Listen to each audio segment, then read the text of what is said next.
Hello students, good morning. आज की class में हम पढ़ेंगे क्लास 9th का चैप्टर नंबर 3 जिसका नाम है उपभोक्तावाद की संस्कृति।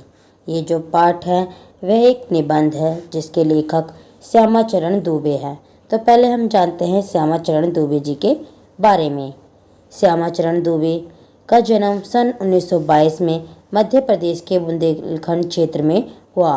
उन्होंने नागपुर विश्वविद्यालय से मानव विज्ञान में PhD की और उनका देहांत सन 1996 में हुआ। उन्होंने कई पुस्तकें लिखी जैसे परंपरा और इतिहास, बोध, संस्कृति तथा शिक्षा, समाज और भविष्य। ये जो पाठ है ये भी उनका निबंध है जिसमें उन्होंने बताया है कि हमारा समाज किस हद तक बाजार की गिरफ्त में आ चुका है। लेखक का मानना है कि जैसे जैसे ये दिखावे की संस्कृति फैलेगी वैसे वैसे समाज में अशांति और विषमता भी बढ़ेगी। तो हमने जाना था ये भी चैप्टर का मेन थीम कि चैप्टर में बताया क्या गया है उपभोक्तावाद की संस्कृति। तो उपभोक्तावाद का पहले हम अर्थ जानते हैं और संस्कृति का। उपभोक्ता वह व्यक्ति होता है जो वस्तु और सेवाओं का मूल्य चुकाकर उसका उपभोग करता है।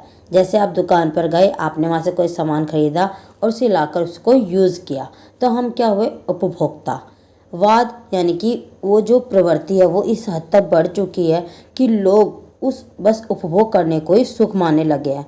उनका जो अधिकतर जो उनका सुख होता है वो भौतिक वस्तु को प्राप्त करने से उन्हें मिलता है, जो इस समाज में गहराई तक व्याप्त होते हैं, जो लोगों के सोचने विचारने में निहित हो जाता है। आज के लोगों की सोचने समझने की प्रवृत्ति क्या है, जिसके पास बहुत सारा सामान है, लग्जरियस सामान है, वो अमीर है, वो बहुत सुखी है। हम सब ये कहते हैं ना, इसके पास अच्छी सी गाड़ी है, इसके पास बड़ा घर है, इसके पास इतने महंगे महंगे कपड़े हैं, तो यानी कि वो सुखी है। चमक दमक से ही उसके सुखों का, उसके प्रतिष्ठा का अंदाज़ा लगा लेते हैं। तो ये चैप्टर हमको उसी दिखावे को बताता है कि जो आज का मनुष्य है उसमें दिखावे की प्रवृत्ति किस हद तक आ चुकी है। तो चलो स्टार्ट करते हैं इस पाठ को। धीरे धीरे सब कुछ बदल रहा है। एक नई जीवन शैली अपना वर्चस्व स्थापित कर रही है। ये नई जीवन शैली कोई और नहीं, उपभोक्तावाद की संस्कृति है। उत्पादन जोर शोर से बढ़ रहा है। सुख की व्याख्या बदल गई है। जहाँ पहले सुख माना जाता था त्याग को, बलिदान को, परोपकार जैसे अच्छे कार्यों को, वहीं आज जो सुख की जो व्याख्या है वो बदल गई है। लोग उपभोग को ही सुख मानते हैं। उत्पाद हमारे लिए थे, प्रोडक्ट्स हमारे लिए तैयार हुए थे, लेकिन आज हम ये सब भूल चुके हैं। जाने अनजाने आज के माहौल में हमारा जो चरित्र है वो बदल गया है। हम उत्पाद को समर्पित होते जा रहे हैं। जो ये चीज़ें बनाई गई थी वो मनुष्य के आराम के लिए बनाई गई थी कि मनुष्य का कुछ आसान हो जाए, पर मनुष्य ने इनको ही अपने जीवन में उतार लिया है। आज मनुष्य धीरे धीरे इस पश्चिमी संस्कृति को अपनाए जा रहा है, अपनी जो संस्कृति थी उसको भूलता जा रहा है और इन उत्पादों को खरीद कर, उत्पादों की चाहे उसे ज़रूरत ना हो, वो उन उत्पादों को तब भी खरीद रहा है। किसके लिए? अपनी प्रतिष्ठा दिखाने के लिए वो इन सभी चीज़ों को खरीद रहा है। विलासिता की सामग्रियों से बाजार भरा पड़ा है जो हमें लुभाने की जीत तोड़ कोशिश कर रहा है। दैनिक जीवन में काम आने वाली वस्तुओं को ही लीजिए। अब ज़्यादा दूर मत जाइए, आप टूथपेस्ट को ही लीजिए। अब आपको बाज़ार में देखो नए नए तरीके के टूथपेस्ट देखने को मिलता है और हर कंपनी अपने टूथपेस्ट की नई नई विशेषताएं बताती है। कोई कहती है कि ये दांतों को मोती जैसे चमकीला बनाता है, कोई कहता है ये दुर्गंध हटाता है, कोई कहता है अगर मसूड़ों को मजबूत करना है तो इस टूथपेस्ट को लीजिए, पूर्ण सुरक्षा देता है। कोई कहता है बबूल या नीम के गुणों से भरपूर है, कोई कहता है ऋषि मुनियों द्वारा स्वीकृत मान्य वनस्पति और खनिज तत्वों के मिश्रण से बना है। अब इतने सारे प्रोडक्ट्स, इतने तरीके के टूथपेस्ट है, अगर हम उनमें से कोई एक चूज़ भी कर लेते हैं, एक ले भी लेते हैं, तो अब बात आती है टूथपेस्ट अच्छा लिया है तो उसके लिए ब्रश भी अच्छा होना चाहिए। ऐसा ब्रश होना चाहिए जो दांतों की अच्छे से सफाई कर दे। अब ब्रश भी ले लिया, अब क्या है, मुंह की अगर दुर्गंध हटानी है तो माउथ वॉश आ गया नया नया। सौंदर्य प्रसाधन यानी कि जो ब्यूटी प्रोडक्ट्स है उससे तो ये पूरा बाजार भरा ही पड़ा है। हर महीने नए नए तरीके के ब्यूटी प्रोडक्ट्स जो हैं वो मार्केट में आ रहे हैं। ज़्यादा दूर मत जाओ, साबुन को ही लो। कोई साबुन हल्की खुशबू देता है तो कोई तेज, कोई दिन भर आपके शरीर को तरोताज़ा रखता है तो दूसरा पसीने को रोकता है, तीसरा जम से हमारी रक्षा करता है।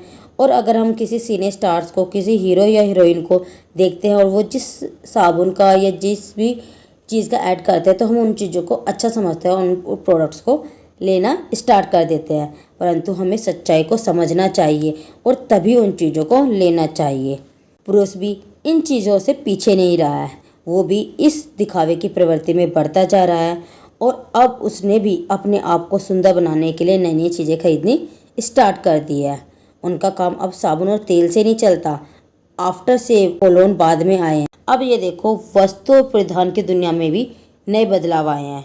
जगह जगह बुटीक खुल गए हैं, नए नए डिज़ाइन के परिधान यानी कि वस्त्र बाजार में आ गए हैं। और जो वस्त्र आते हैं न्यू ट्रेंड के आते हैं, तो वो उस वक्त जो वस्त्र होते हैं वो महंगे होते हैं और हम उन नए ट्रेंड में जो उस वक्त कपड़े चल रहे थे हम उनको लेने की कोशिश करते हैं। अब घड़ी को ही देख लीजिए, घड़ी जो समय दिखाने का काम करती है उसका काम यही है, लेकिन फिर भी लोग अपनी प्रतिष्ठा को दिखाने के लिए महंगी महंगी घड़ियाँ, लाख लाख डेढ़ डेढ़ लाख की घड़ी पहनते हैं। संगीत की समझ हो या नहीं, कीमती म्यूजिक सिस्टम उनके पास होना ज़रूरी है। कंप्यूटर चाहे चलाने नहीं आए फिर भी घर में दिखावे के लिए उसे रखने लगे हैं लोग। खाने पीने के 5 सितारा होटल में जाते हैं, विवाह भी अब वहीं होने लगे हैं। बीमार पड़ने पर 5 सितारा अस्पतालों में ले जाया जाता है। अमेरिका और यूरोप के कुछ देशों में तो आप देख लीजिए कि मरने से पहले ही लोग अपने अंतिम संस्कार और अनंत विश्राम का प्रबंध कर देते हैं, वो भी एक कीमत चुकाकर कि मरने के बाद जो उनका कब्र बनाया जाए वहाँ ये सारी सुविधाएं होनी चाहिए।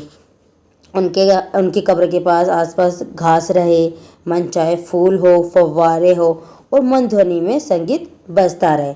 अब ये देखो क्या है, ये भी क्या दिखावा है। लोग अब मरने के बाद किसको क्या पता कि क्या हो रहा है क्या नहीं हो रहा है। अमेरिका में ये हो रहा है, लेकिन धीरे धीरे अब भारत में भी आ जाएगा, क्योंकि भारत के लोग पश्चिमी संस्कृति को अपनाए जा रहे हैं।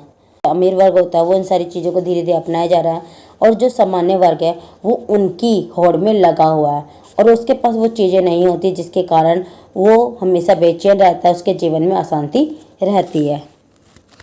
हम सांस्कृतिक अस्मिता की बात कितनी ही करें, परंपराओं का अवमूल्यन हुआ है।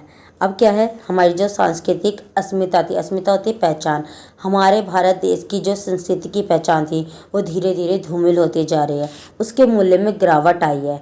हमारी संस्कृति क्या थी, हमारा रहन सहन, हमारे रीति रिवाज हमारे देश की पहचान थे, लेकिन आज वो सारे मूल्य एकदम नीचे गिरते जा रहे हैं। क्यों? क्योंकि हम पश्चिमी संस्कृति को अपनाए जा रहे हैं, चाहे रहने सहने में देख लो, खाने पीने में देख लो, या रीति रिवाज जो है आजकल लोगों को त्योहारों का कुछ नहीं पता रहता, नए नए तरीके के उन्हें वस्त्र पहनने हैं।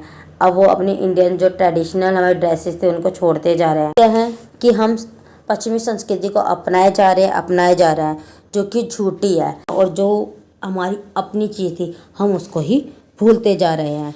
और जिसे हम कहते हैं कि आधुनिक है, मॉडर्न है, तो वो चीज़ कुछ पलों के लिए है, लेकिन हमारे जो मूल्य थे वो धीरे धीरे घटते जा रहे हैं। हमारी संस्कृति को जो बनाए रखी थी, हमारे जो रीति रिवाज थे, वो रीति रिवाज, हमारे धर्म, हमारे नैतिक मूल्य वो सारे घटते जा रहे हैं। यही हमारी संस्कृति को बनाए रखे थे, लेकिन आज इन सभी चीज़ों में गिरावट आ रही है।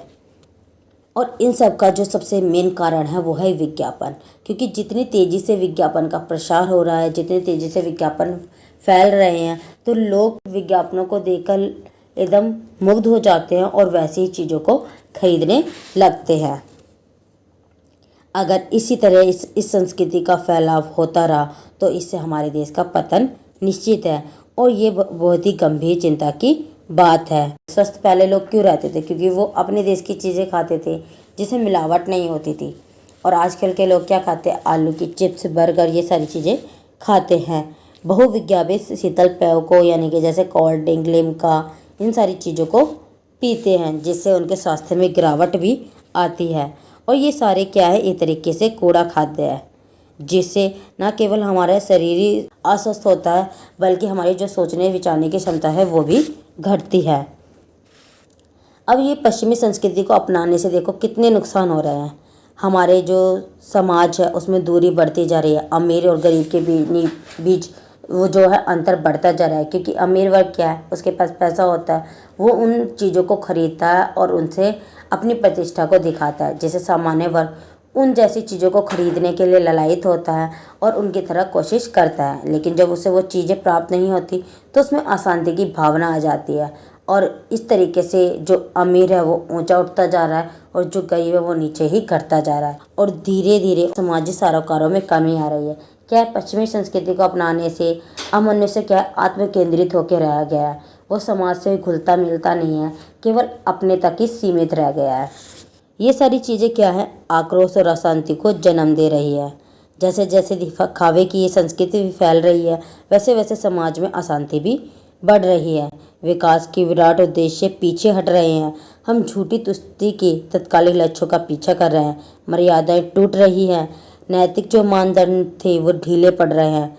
व्यक्ति केंद्रिकता बढ़ रही है। स्वार्थ परमात्मा पर हावी होता जा रहा है। पहले जो लोग थे वो दूसरों का कल्याण करना, परोपकार करने, दूसरों के लिए त्याग करना सुख मानते थे, लेकिन आज क्या है, वही मनुष्य स्वार्थी होता जा रहा है। भोग की आकांक्षा आसमान छू रही है। मनुष्य की जो भोग की प्रवृत्ति है वो शांत नहीं हो रही है। वो नई नई चीज़ों को खरीदने का आदी हो चुका है। उसे नई नई चीज़ें चाहिए। गांधी जी ने सही कहा था कि हम स्वस्थ सांस्कृतिक प्रभावों के लिए अपने दरवाजे खिड़की खुले रखें। यहाँ कहने का मतलब है उनका कि मनुष्य को थोड़ा दिमाग से काम लेना चाहिए, अपने दिमाग को खोल के रखना चाहिए। उसे उन चीज़ों को लेना चाहिए जिसकी वास्तव में ज़रूरत हो। अनैसे चीज़ों को खरीदना नहीं चाहिए। इससे क्या है, पैसों की बर्बादी होती है। उपभोक्तावाद की जो संस्कृति है हमारी सामाजिक नींव को हिला रही है। ये एक बड़ा खतरा है, भविष्य के लिए एक बड़ी चुनौती है। तो ये जो हमारा पाठ था उपभोक्तावाद की संस्कृति, वो यहीं ख़त्म होता है। आशा है आपको ये पूरा चैप्टर अच्छे समझ आया होगा। अगर आपको ये चैप्टर अच्छे समझ आया हो तो प्लीज़ मेरी वीडियो को लाइक करें, शेयर करें और मेरे चैनल को सब्सक्राइब करें। तो अब हम मिलेंगे नेक्स्ट वीडियो में नेक्स्ट चैप्टर के साथ। Thanks for watching.